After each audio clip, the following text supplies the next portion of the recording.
presented by Love Music.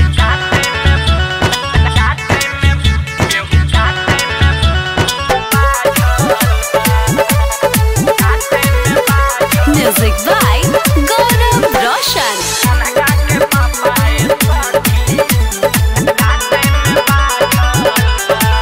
हमरा बबुआ के पापा ये सखी गेहूं काटे में बाझल बा।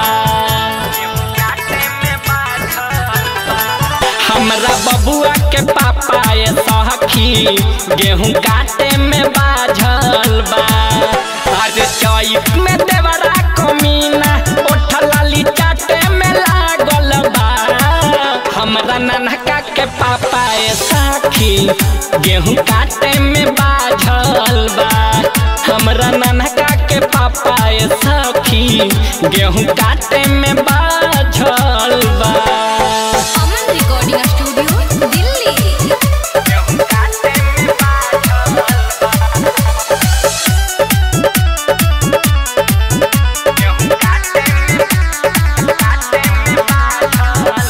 हमरे में सटल रहे धर फूल गेना पियावा त खेत में चुआवा तपसेना।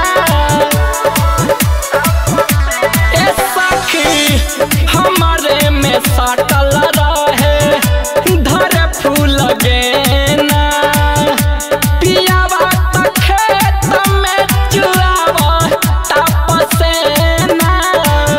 चुआवा तपसेना चुमे लगनवा के बाली हो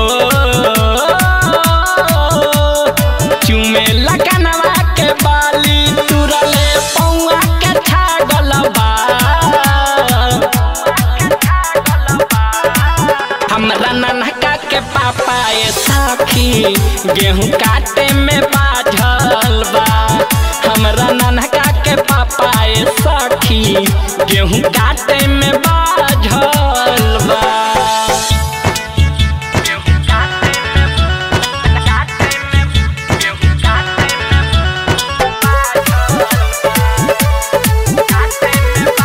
Music by Gaurav Roshan.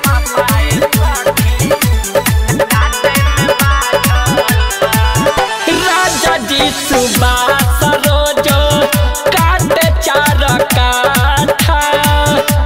Sanjay सराबी देवरा महे रोजो माथा। ए सखी राजा जी सुबास रोजो काटे चार काठा। संजय सराबी देवरा महे रोजो माथा। महे रोजो माथा सीखे चली के टिकोरा हो